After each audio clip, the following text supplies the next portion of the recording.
Entrevista a Monseñor Gerardo Ramírez Torres, obispo electo de la diócesis de Ponce, quien hace apenas unos minutos, unas horas, la Santa Sede notificó de su nombramiento como el noveno obispo de la diócesis. Hábleme de cómo se enteró de, de esta noticia, en qué circunstancias, dónde se encontraba cuando se enteró de esta noticia, suponemos que hace unos días, y relátame un poco de cómo comenzó su día hoy. Bien, en primer lugar, como me enteré de la noticia, el señor delegado apostólico eh, me llamó el 14 de junio en la noche, a las 9 de la noche, y me pidió que llegara al día siguiente a la Nunciatura Apostólica. Yo le dije pues que sí, que iba a hacer los arreglos para llegar hasta allí.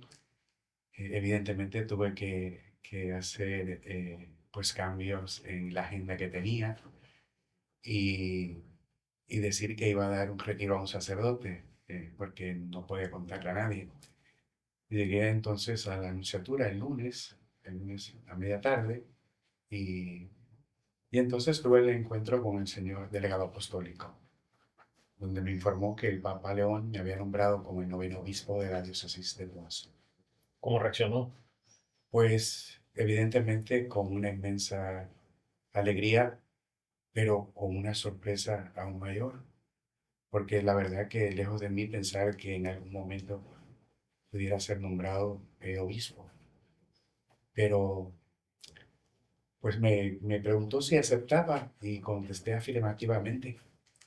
Yo creo que independientemente de las insuficiencias, limitaciones o fragilidades que como ser humano me pueda tener, precisamente porque si estamos anclados en la fe en Jesucristo, sabemos que, que con la gracia de Dios todo es posible. Además que Dios es quien conduce la historia de la iglesia.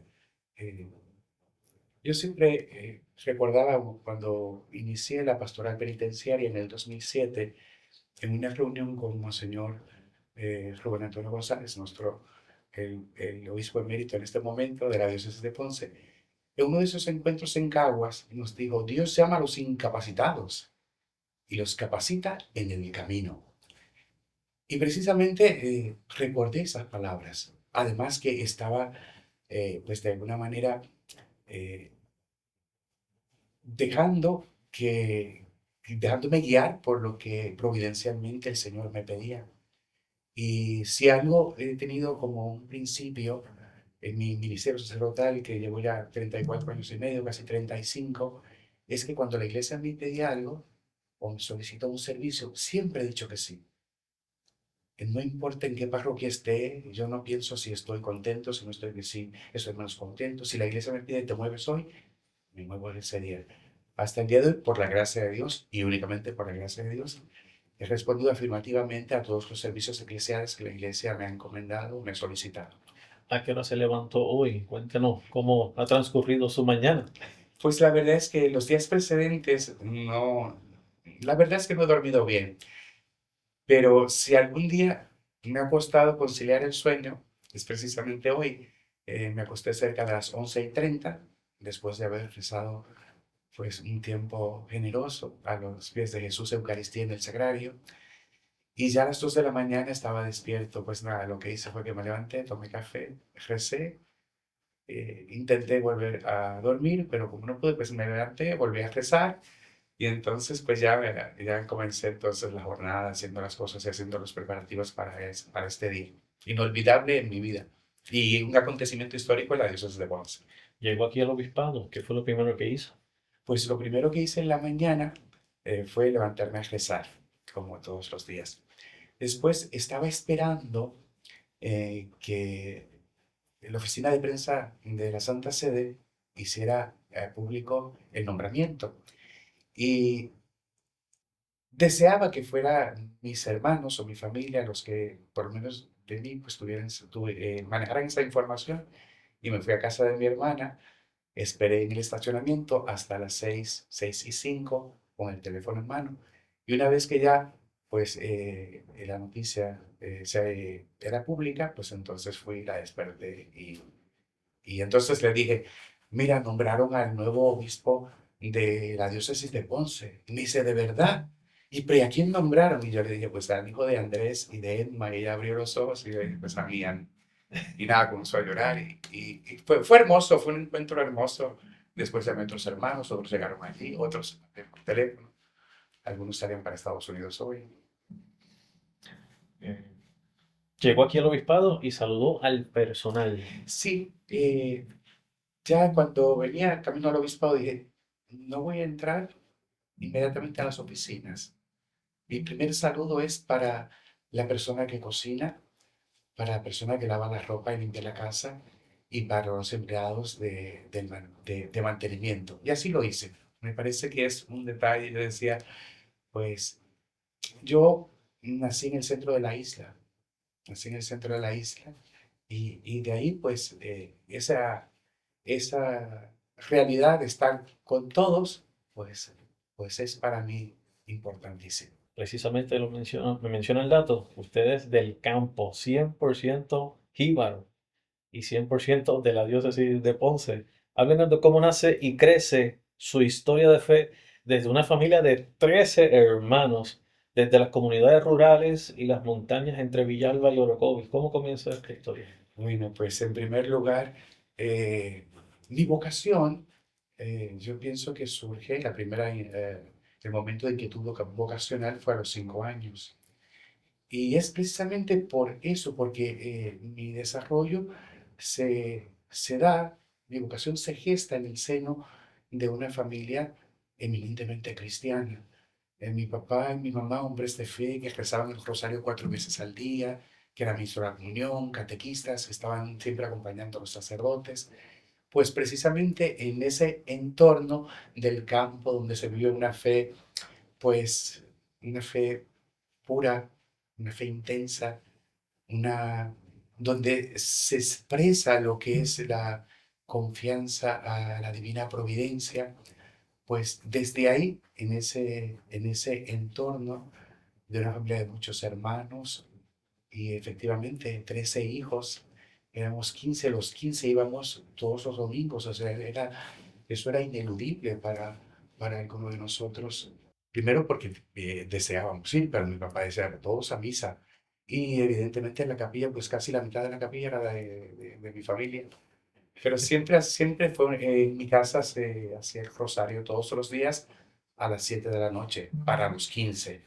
Pero evidentemente había otros espacios, a las 3 de la tarde, a las 6 de la mañana, había otros espacios. Y el que, por ejemplo, se unía a mi papá y a mi mamá para orar, si estaba todo el tiempo orando con ellos, pues hacía 4 rosarios al día. ¡Wow!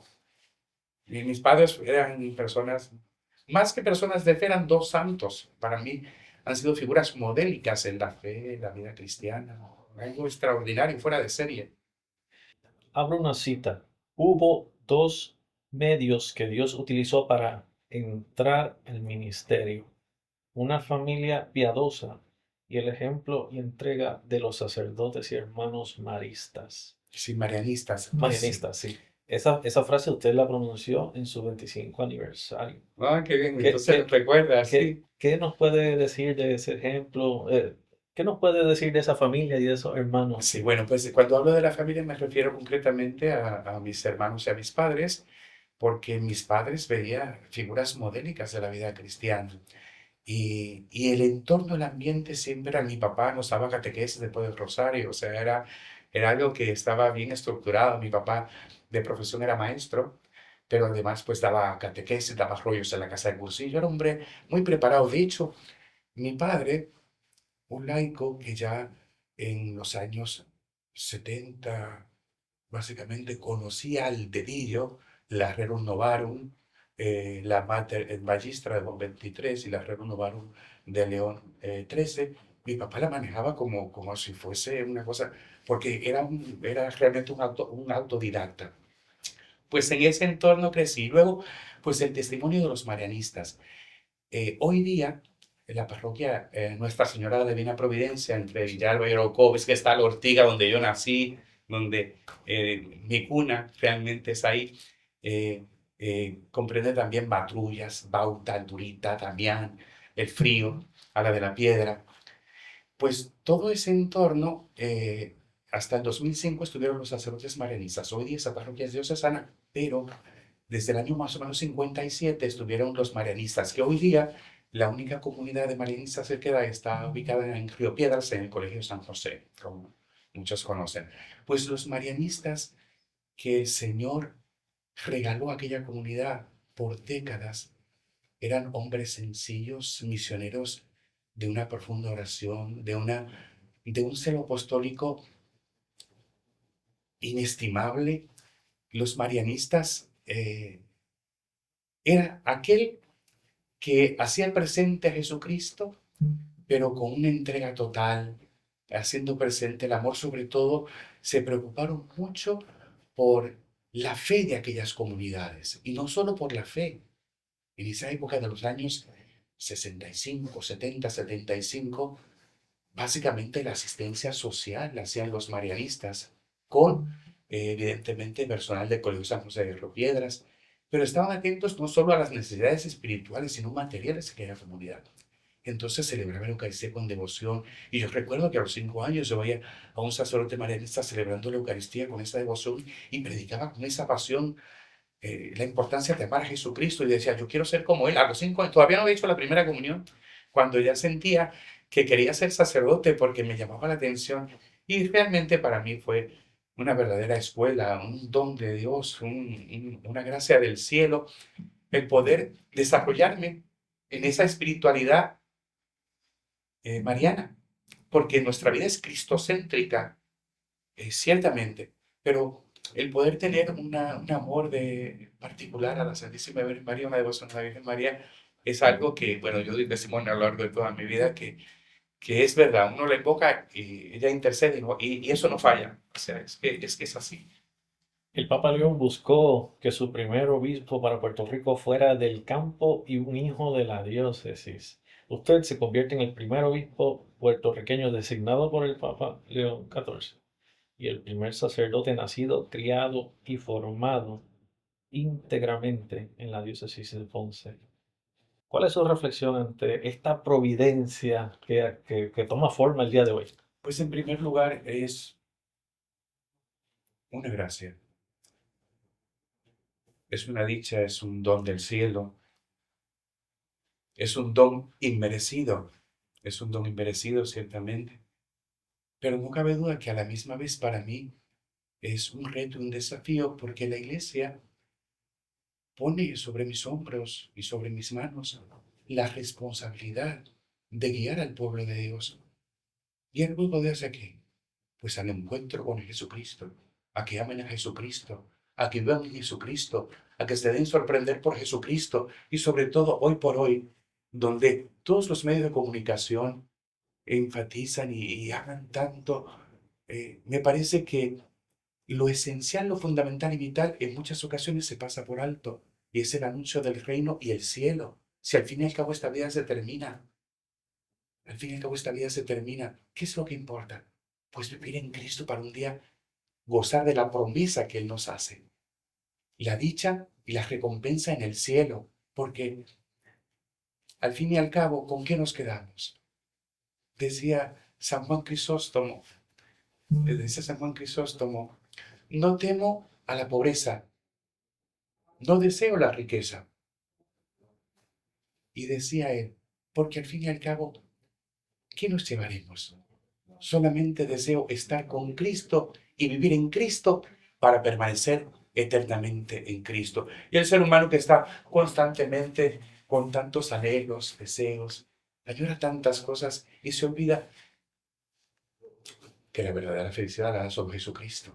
Entonces mi misión como pastor, si quieres, precisamente es anunciar el amor de Dios manifestado en Jesucristo, pero Jesucristo que no es simplemente pues el pensar en un personaje del pasado histórico, no, es que Jesucristo está vivo, está entre nosotros, y que hoy puede saciar los anhelos más profundos del ser humano.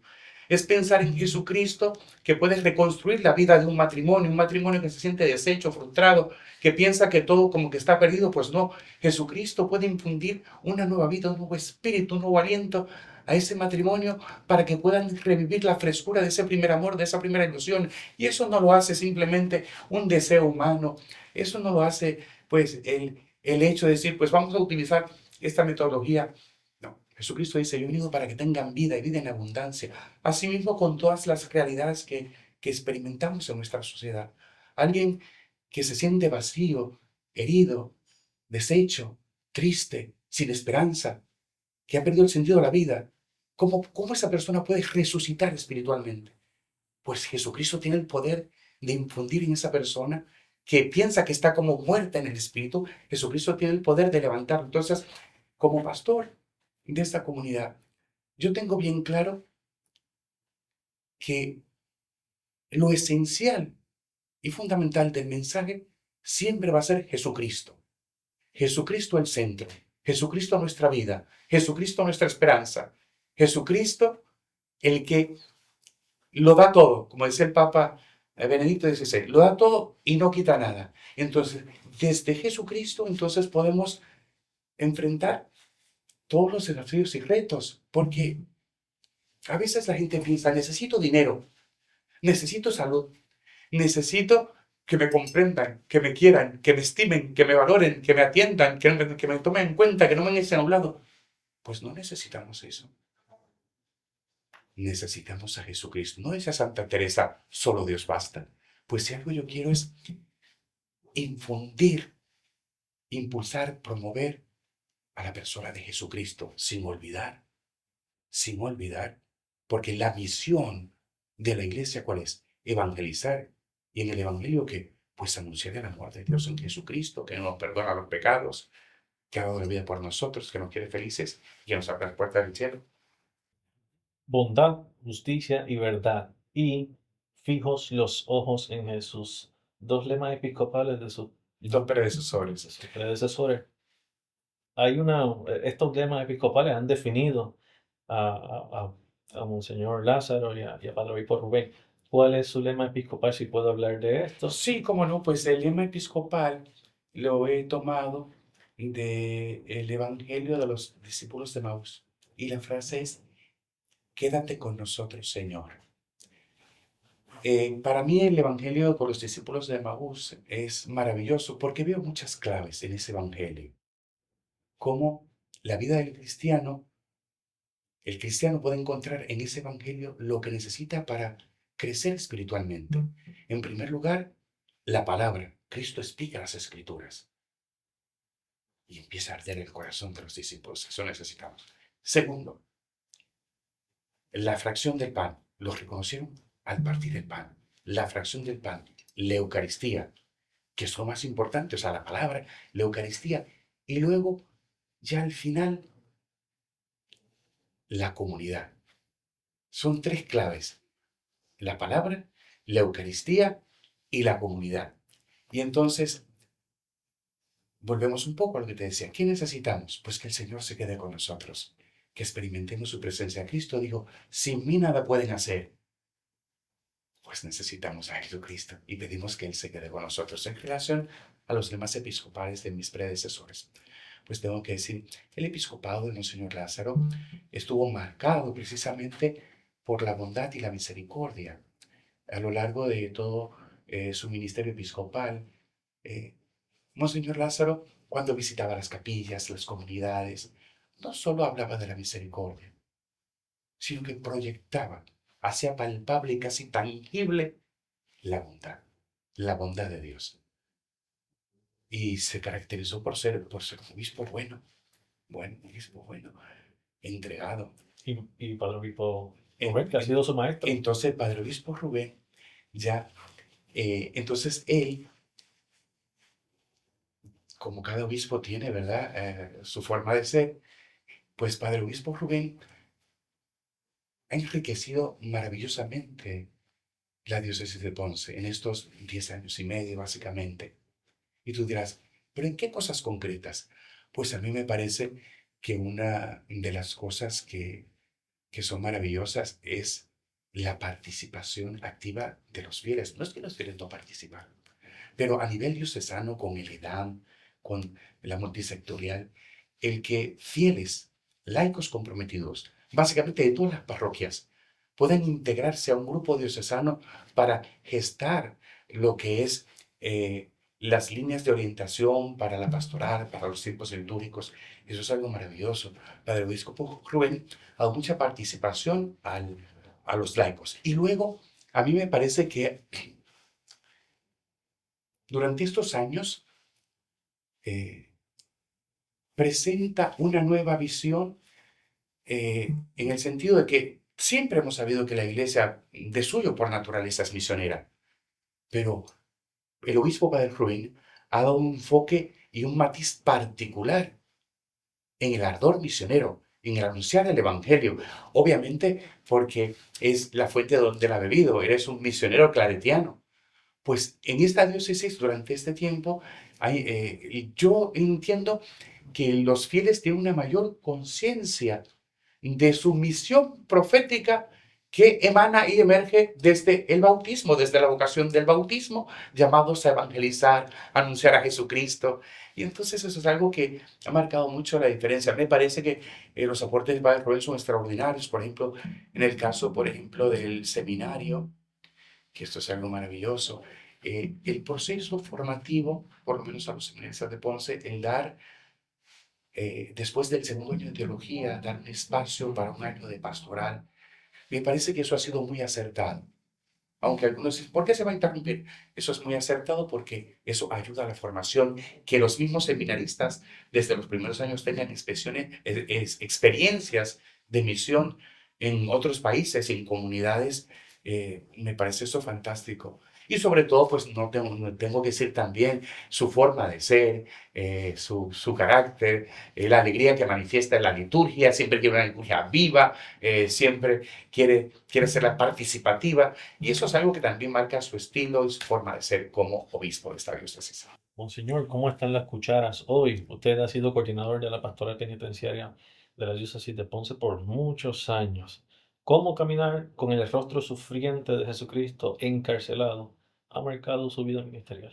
Pues primero son 18 años, los 18 y medio para 19, que estoy en esta pastoral con los hermanos privados de libertad.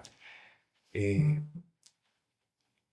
Me preguntas que hoy cómo está la pastoral, pues mira, vamos avanzando. Realmente no sucedió únicamente a los voluntarios de la pastoral católica, sino de todas las comunidades que asisten allí a los confinados, pues hubo una reducción dramática después de la pandemia. No obstante, sí a lo largo de estos meses, estos últimos meses, hemos tenido un auge, un incremento, un aumento de los voluntarios. Precisamente en el mes de agosto vamos a tener un taller de capacitación para voluntarios de la pastoral penitenciaria. Vamos trabajando. Yo con Carmen Torres, que es la que a lo largo de estos años, ya es toda una institución, ella lleva 30 años, y nosotros seguimos ininterrumpidamente. Muchos pueden pensar que vamos una vez al mes, que vamos cada 2 semanas, nosotros ininterrumpidamente. Y si por alguna razón una semana no vamos, la siguiente generalmente vamos 2 veces.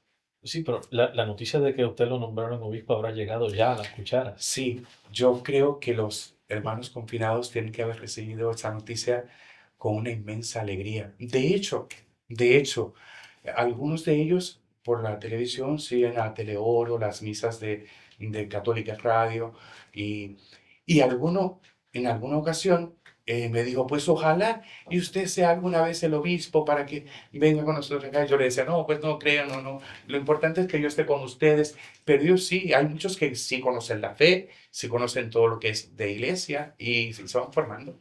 ¿Cuándo tiene planificado pasar por las cucharas otra vez? Pues esta semana. En principio se supone que fuera hoy. Hoy voy todos los miércoles.